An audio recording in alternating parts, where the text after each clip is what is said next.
Folks, buyer's remorse is real in the condo market. I'll get into that and the latest home prices and insights for condos across the GTA for week ending May the 7th, 2025. I'm working with condo buyers. This couple is looking to spend a little bit more than $1 million on a condo. Now, they could buy a freehold property in other parts of the GTA, but their goal is to buy a condo, and they like the condo lifestyle. They're looking for something luxurious. They're prepared to spend some money on it. They're okay spending a little over $1 million for the right unit. They want something luxurious, something they're going to be happy living in it for several years to come. As we're looking, we tend to gravitate to more of the newer buildings. They want something newer, not old.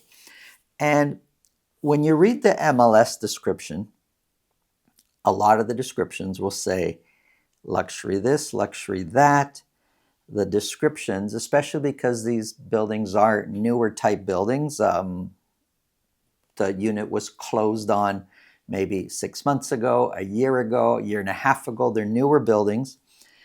A lot of the description is the description that came from the builder, in the pre-construction phase, all that marketing material. So a lot of these MLS descriptions will say luxurious this, luxurious that. They'll name the world-renowned architect or the world-renowned designer who designed these units. They'll talk about a famous Michelin star restaurant that's going to be in the building. That'll say in the MLS description. So we go book a showing, we go to see the unit, all excited about seeing something that's, wow, this is going to be really fancy. And it's a letdown. It's an absolute letdown. The building maybe has a really nice location, but the unit itself is nothing special. No, not different enough from all the other units that we've seen in other buildings. And so we're choosing not to buy that, and we could go on, and we wasted an hour and a half going to look at this building. But my clients are resale clients. They're looking to buy a resale property. They have the option to go into this unit, look around, and say, no, we don't like it. But I'm also dealing with the people that bought these units, that have recently closed on these units. And I could tell you, buyer's remorse is real. They bought these units pre-construction several years ago, sight unseen. All they went with is the marketing material that the builders promoted. Like I've said, a world-renowned architect designed it, a world-renowned designer, 5-star Michelin restaurant. You're going to have this, you're going to have that. And they sold the people a bag of goods that just isn't there. And so people that bought these pre-construction, now I'm not talking about investors that were planning to either flip it or rent it. You're running a business by doing that, even if it's just one, you just bought one to do that with. If it's your first time, you are running a business, and yeah, it's not a great situation to be in, but it's a bit different if you're an end user, that this is what you're buying, this is where you're going to live. You were prepared to buy this unit that cost more. It was a premium per square foot to buy these units versus the building down the street that was also brand new, that you could have bought in at slightly less, that didn't have all the fancy labels associated with it. You prepared and you budgeted and you were excited to buy and pay a premium for this specific unit in this specific building, sight unseen. Well, as an end user, you're already taken a beating because values are not where they were when you bought it. So your unit's worth far less today when you close on it. But when you actually see your unit, that feeling of what did I do? What did I get myself into? What did I get my family into? Is compounded by the fact that there's really nothing that special about your unit compared to all the other units out there. Yet you paid a premium. Sure, you could convince yourself and you could put it in the MLS description. It's fooled you in the past. It's fooled thousands of other buyers in the past about the designer's name and the architect's name, and I'm not going to name all the marketing gimmicks that are out there. But it's not fooling the resale purchaser, because they're walking into your unit and looking at it before they decide and say, yep, this is the one I want to buy. They're seeing it. You never got that opportunity because you bought it on paper. Just pictures, nice architectural drawings on the wall. This is a big problem today. This is where the end user has a huge feeling of regret. Buyer's remorse is really real, and it's not one or two people. There are thousands of people, end users, closing on condos the last few years, this year, that just feel total regret in what they did. I'm hoping this changes in the future. There's a better way of doing this, but right now, this is the situation we're in. If you think this video can help somebody you know, please pass it along. If you get value from what we're talking about, subscribe. And if you want to speak with me about your real estate situation, selling, buying, it's really simple. Below this video in the description is a link to my calendar, or go to tsre.ca. That'll take you to my calendar. Click on that, book a time that's convenient for you, and we'll talk about whatever's on your mind. Now, let's get into the numbers.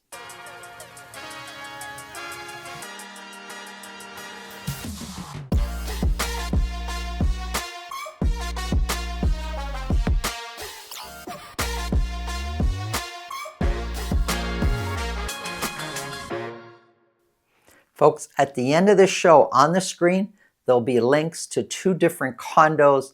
These condos within their building, they really stand out. Have a look. The links will be on the screen at the end of this show.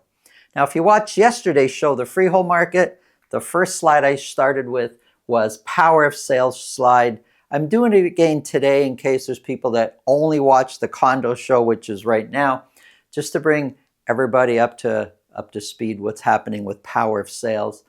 This chart shows power of sale listings for all home types across the GTA. So it's not just for condos or freehold, all home types all across the GTA. Power of sales are way up. If we look at January to April this year, 2025 versus 2024, the same period last year, power of sales are up 67%. That's January to April 2025 versus 2024, up 67%. But 2024 is also up from 2023. So power of sales are really, really starting to climb right now. Let's get into our regular programming. This is almost our regular programming. Our regular programming, right after this chart, I'm going to break the data down for condos per week.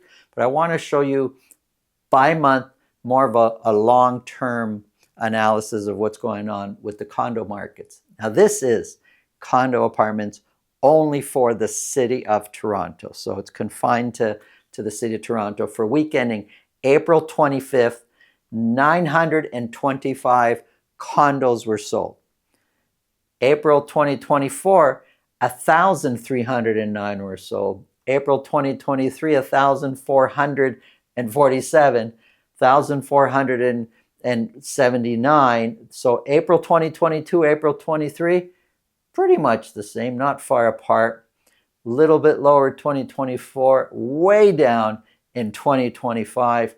But at one point, this is in 2021, April, 2,272 condo apartments were sold in 1 month. The month before, March, was 2,600. So well over 2,000 versus 925. Overall, over time, condo sales way, way, way down. That's sales. That's like a price for week ending April 25th. Sorry, for a month ending April 25th, average condo price was $711,000. That's 7.3% lower than where we were April 2024, 5% lower than 2023. And compared to April 2022, which is around the peak time, we're 13% lower than where the average sold price. So if you think, man, over the span of several years, April 2022, now we're April 2025, overall, average price is down 13%. It doesn't seem that, I know some of you are going to say, we're talking about, I'm losing 13%. I get it. But just a lot of the hype and a lot of the stories, you figure that condo prices have been slashed in half or something. It's down 13% overall as an average. We compare back further. We can go to 2021. We're down 2% from 2021. I don't want to compare to 2020 just because April was the first month after we're all told to stay home with that crazy disease. But if we compare to April 2019, our current price of $711 is 11.5% higher than where prices were in 2019. So just to kind of put things in a perspective over time. Here's our regular program. Broken down by week, I've got data for condo apartments in the city of Toronto, York region, and Peel region. We're going to start off with the city of Toronto. For week ending May the 7th, 158 condos were sold. 21 of those sold at $1 million or more. It's really tough to see which way sales are going. I like to talk about trends. That's the whole point of me putting a show together, to tell you which way sales and prices are trending. It's really tough to figure out a direction for sales. 158 were sold. Average sold price, it's a little bit more clear the direction that sales average sold prices seem to be going. For week ending May the 7th, $721,000 is the average sold price. And if I go back, say, to February, overall, it looks like prices are trending upwards. Now, that doesn't necessarily mean, I kind of got to put a bit of a disclaimer here. Your condo may not be going up in price, but I just feel from the clients I deal with and the data I look at, more of the larger condos are being purchased versus the smaller condos. And that's because more of the buyer, the vast majority of buyers, are end users versus where buyers used to be, which the majority were investors buying smaller ones to rent out. So this is some of the dynamics that are affecting average sold prices. Compared to last year, $777,000 is 7% lower than where the average price was a year ago. The median price of $600,000 is 10% lower. So I just finished saying that the average sold price looks like it's trending upwards, and that's reflective here in the dotted line, which is a 4-week moving average.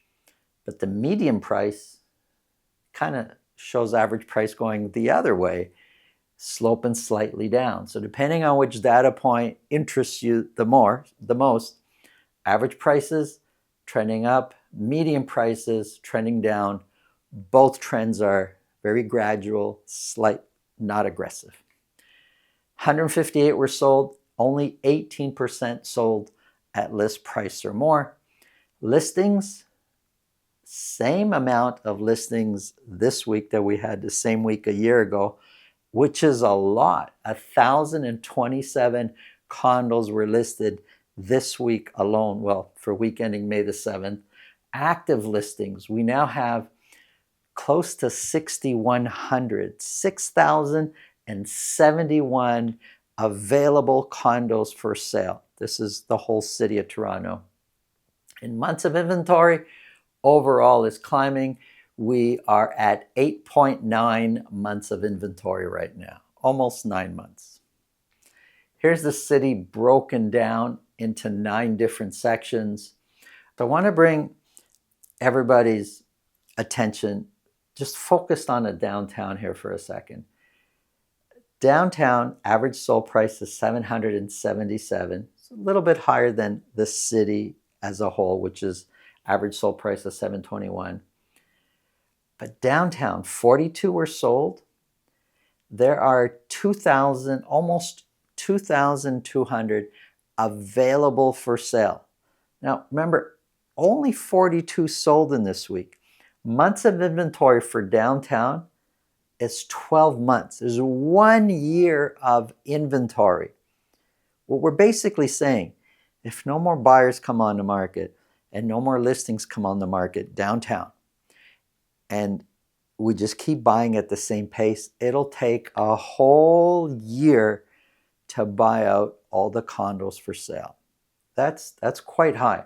And then you start adding in Midtown and Uptown, you see that situation just gets worse. Here's condos for York Region for week ending May the 7th. 23 condos were sold. 1 sold at $1 million or more. It's not very, very clear, but it looks like sales are trending down, is what I would say. Average sold price is $636,000. Average sold price is trending down. Compared to last year, $636 is 8% lower. The median price of $620 is 2% lower. Now, using the dotted line, the 4-week moving average as a guide, average sold price looks like it's trending down. Median price, however, is a bit more flat. 23 were sold, 13% sold at list price or more. Lots of new listings, 214 just for May 7th, 214 new condo listings. Active listings is trending upward still. Months of inventory way up there at 14.4 months of inventory. So there's over a year of inventory sitting out there if we continue to buy at the current pace we're buying at. Here's Peel Region condos. For week ending May the 7th, 26 were sold. No condos sold at $1 million or more. I would say sales are quite flat. They don't really look to be going in one direction or the other. 26 is not a lot. Think about it. All of Peel Region is only 26 in 1 week that sold. Average sold price, look, it's bounced up over the last couple of weeks to $573. But I would say overall, looks like, to me, average prices in Peel Region are trending down for condos. Compared to last year, $573 is 7% lower year over year. The median price of $560 is 6% lower. The dotted line for both are pointing downwards.